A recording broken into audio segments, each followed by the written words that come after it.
지난 1월 31일에 올린 2월에서 3월 주목할 공모주 탑5로 저는 퓨런티어와 BCNC, G2파워, 대명에너지, 유일 로보틱스를 꼽았는데요. 그 중에서 한 종목이죠. 바로 BCNC가 다음 주 월요일과 화요일 NH투자증권에서 청약을 시작합니다. 자, 이러한 BCNC 수요 예측 결과는 내일이죠. 18일 금요일 날 공시가 되는데요. 아직 공모가가 확정되지 않았고 기관 경쟁률도 나오지 않은 만큼 오늘은 공모지표가 아니라 회사 자체에 대해서 가볍게 공부하는 영상을 준비했습니다. 자, 안녕하세요. 주식유치원 야너주의 김파고입니다. 자, 오늘은 2월의 공모 기대주죠. BCNC에 대해서 가볍게 공부해보는 영상을 준비했는데요. 과연 BCNC는 제2의 TCK가 될 수 있을까요? 자, 반도체 주식에 관심이 있는 분들이라면 한 번쯤은 들어봤을 기업이 바로 TCK입니다. 야노주 구독자분들은 TCK 들어보셨나요? TCK의 2014년부터 2022년까지의 재무 차트, 즉 매출액과 영업이익, 순이익과 주가의 흐름을 살펴보면요. 한눈에 보시는 것처럼 매출액과 영업이익, 단기 순이익이 장기적으로 우상향하면서요. 주가도 2015년 7,000원 수준에서 2021년 최고가는 무려 24만 7천원으로 크게 성장한 걸 확인할 수 있습니다. 후에 나와 있는 한 분기만 잠깐 자세히 살펴보면요. TCK의 2025년 1분기 분기당 매출액이 약 120억 원, 순이익은 20억 원을 기록했고 주가는 만원 수준이었는데요. 2021년 3분기에는 분기당 매출액이 약 700억 원으로 약 5배 이상이 늘었고 순이익도 210억 원으로 2015년 대비 분기당 약 10배가 성장했죠. 이에 따라서 주가도 크게 성장했는데요. 다만 TCK가 2021년 4월에 최고점을 찍고 현재 주가가 12만원 수준으로 약 최고가 대비해서 반토막이 난 이유는요. TCK가 영위하고 있는 이 실리콘 카바이드 링을 만드는 사업이 과거에는 독점이었는데요. 이러한 독점 사업에서 국내 경쟁 기업인 K&J 그리고 하나머티리얼즈가 뛰어들면서 과점 체제로 바뀌면서 독점적일 때에 부여받았던 밸류에이션이 조금 낮아진 것이다 라고 해석할 수 있겠습니다. 아니 야노주, BCNC를 설명하는데 왜 이렇게 TCK에 대해서 자세히 설명해? 라고 궁금증을 가지실 텐데요. 그 이유는 바로 TCK가 BCNC의 주요 경쟁업체이기 때문입니다. BCNC의 투자 설명서에 나와 있는 상장사 경쟁업체 현황을 살펴보면요. 가장 상위의 T사가 바로 TCK입니다. 자, 이러한 TCK는 일본의 도레이 카본과 한국의 KC의 합작으로 설립되었는데요. 이 실리콘 카바이드 링, 탄화규소 링을 개발하면서 2015년부터 본격적인 매출 성장을 했고요. 2021년 3분기 기준으로 CVD SiC 링의 매출 비중이 83%입니다. 자, 다만 TCK와 BCNC는 에칭, 즉 식각하는 방법이 조금 다른데요. TCK의 경우에는 식각하는 방법 중에 옥사이드 에칭에 사용되는 주요 부품인 CVD SiC를 만드는 회사이고요. 오늘 우리가 청약을 준비하고 있는 BCNC의 경우에는요. 폴리 에칭이란 방식으로 식각을 할 때 사용되는 주요 부품인 쿼츠를 만드는 회사입니다. 자, 앞서 살펴본 것처럼 TCK는요, 2015년부터 2021년까지 매출액이 장기적으로 우상향하면서 주가도 큰 폭으로 성장했죠. BCNC도 이러한 TCK가 될 수 있을지가 투자자들이 주목하는 BCNC의 스토리입니다. 2월 11일 KTB 투자증권의 김양재 연구원의 보고서는 제목부터가 BCNC를 보면 TCK가 보인다인데요.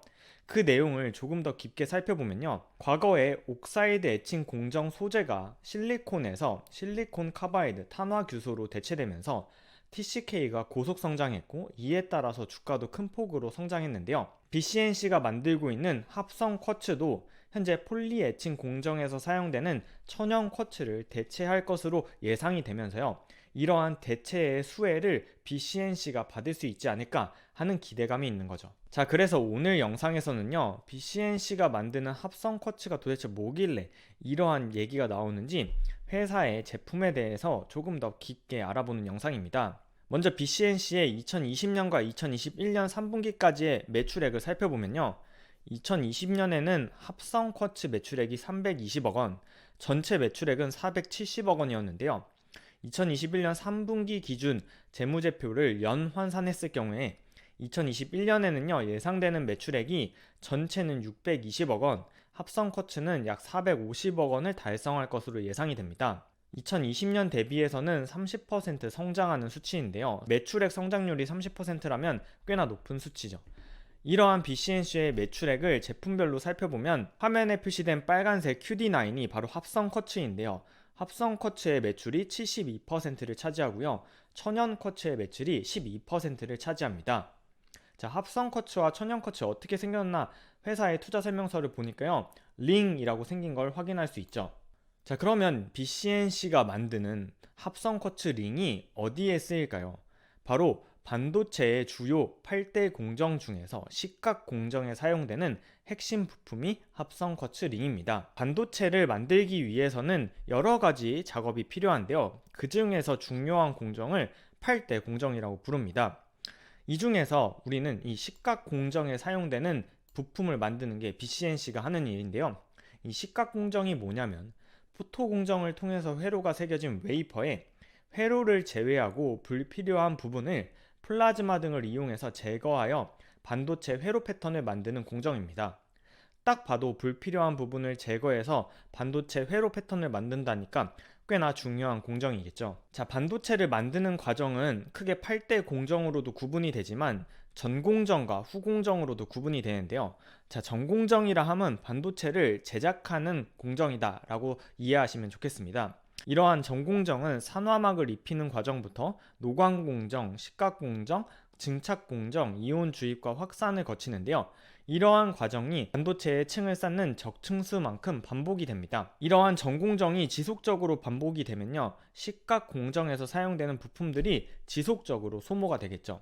이 식각 공정에 사용되는 부품이 지속적으로 소모된다는 건 회사 입장에서는 지속적으로 부품에 대한 매출이 발생한다는 뜻입니다. 이렇게 제품 매출이 꾸준히 지속적으로 발생하는 사업 모델일수록 주식시장에서 적용하는 밸류에이션의 평가가 좋습니다.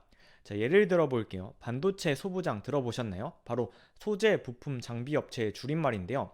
이러한 반도체와 관련된 소재나 부품, 장비를 만드는 업체들의 밸류에이션 내용을 살펴보면 소재를 만드는 업체가 밸류에이션이 가장 좋고요. 그 다음이 부품, 그 다음 장비 순으로 주식시장에서 평가를 받습니다. 2월 14일 날 하나금융투자의 김경민 연구원의 반도체 위클리 자료를 보면요. 국내에 상장된 반도체 소재 업종의 밸류에이션을 보시는 표의 오른쪽에서 확인할 수 있는데요. 2021년과 2022년 기준으로 예상되는 PER의 수준이 10배 이상인 걸 눈으로도 확인할 수 있습니다. 자, 반면에요. 같은 자료에 나온 장비 업종의 밸류에이션을 간단하게만 살펴보면요. 2021년과 2022년의 밸류에이션이 10배 이하가 대부분인 걸 확인할 수 있죠. 자, 그 이유는 장비의 경우에는 공장을 증설할 때 장비가 한번 쭉 납품이 되면요. 그 이후에 지속적으로 장비 매출이 일어나기가 어렵지만 소재나 부품 같은 경우에는 반도체를 제작하는 과정에서 지속적으로 소모되기 때문에 이러한 제품 매출이 꾸준히 이어가는 점을 주식시장에서는 좋게 평가하는 거죠. 자, 특히 반도체의 주요 공정 중에서 식각 공정은요, 앞으로 반도체 기술이 발달하면 할수록 점점 더 공정 횟수가 증가하는 특징을 지닙니다. 야노주 구독자분들 아마도 반도체가 미세화된다, 3나노를 가지고 TSMC와 삼성전자가 경쟁을 하고 있다, 또는 반도체의 낸드가 고단화된다는 이야기를 한 번쯤은 들어보셨을 텐데요. 반도체 제조 공정이 미세화되면 될수록 필요한 식각 공정의 횟수도 증가하고요. 반도체의 층이 높아지면 높아질수록 식각의 난이도와 공정의 횟수가 증가를 합니다. 즉, 우리가 알고 있는 반도체의 기술 트렌드는 미세화와 고단화인데요. 이 모두 구조적으로 식각 공정의 횟수를 필요로 하고요. 식각 공정이 증가한다는 뜻은 관련돼서 사용되는 부품의 소모량이 증가하고 부품의 교체 주기도 단축된다는 뜻입니다. 자, 이러한 식각에는요, 크게 세 가지 방법이 존재합니다.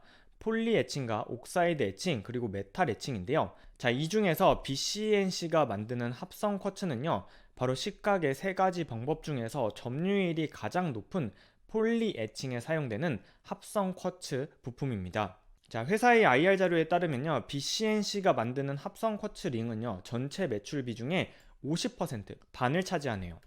자, BCNC가 만드는 합성 쿼츠는 기존의 천연 쿼츠를 대체해 나갈 것으로 예상이 되는데요. 그 이유는 합성 쿼츠의 장점이 바로 수율이 증가되고 부품의 수명이 증가했기 때문입니다. 즉 반도체를 제작하는 업체 입장에서는 수명의 주기가 증가했고 반도체의 수율이 증가하는 부품을 당연히 사용하고 싶겠죠. 또한 BCNC는 부품을 생산하는 것에 그치지 않고요. 이러한 부품을 만드는 소재까지 국산화를 시도하고 있습니다.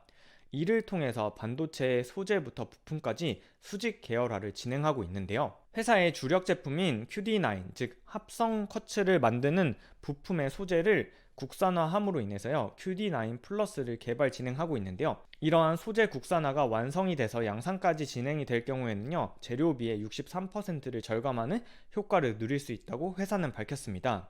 자, 그렇다면 이러한 소재 국산화 진행이 어느 정도 된 건지, 이제 막 개발을 시작하는 건지, 아니면 개발이 완료됐는지가 중요한데요.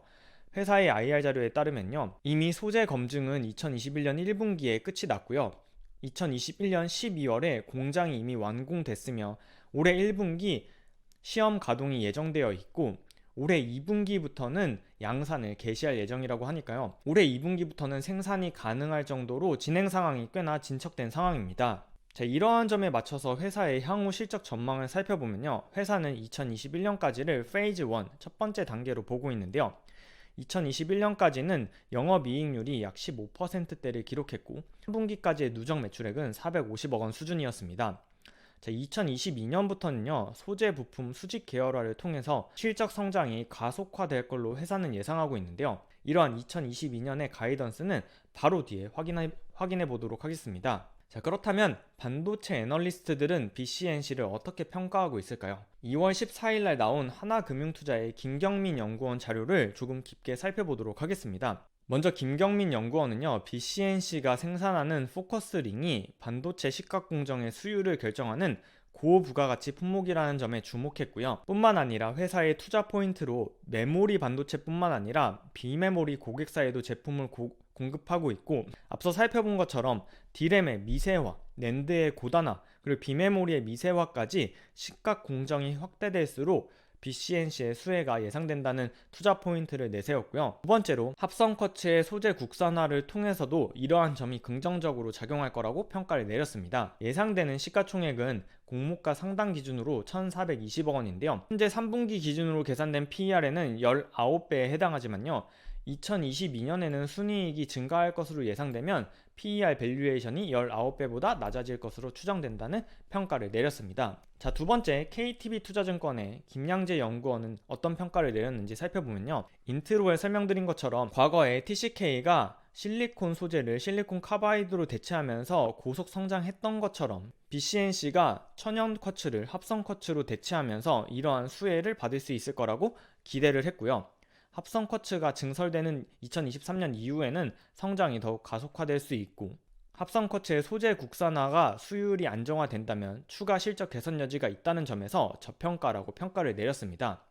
특히 예상되는 가이던스를 김양재 연구원은 적어두었는데요. 2022년 예상되는 매출액이 850억 원으로 2021년 대비 36% 고성장하고요.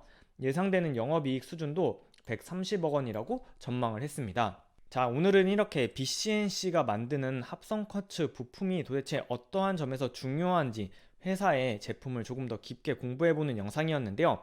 내일이죠. 18일 금요일날 수요 예측 결과가 공시되면요, 확정된 공모 가격과 수요 예측 결과를 토대로 상장 예정 시가총액의 밸류에이션 평가, 그리고 목표 매도가, 수요 예측 분석 등을 영상으로 정리해서 올릴 예정입니다. 자, 오늘도 야너주와 함께 공부해주셔서 감사합니다. 내일 18일 날은 수요 예측 결과 분석하는 영상으로 다시 돌아올게요. 그럼 내일 BCNC 수요 예측 결과 분석 영상에서 다시 만나겠습니다. 오늘도 시청해주셔서 감사드리고요. 저는 내일 다시 인사드릴게요. 그럼 내일 만나요. 안녕.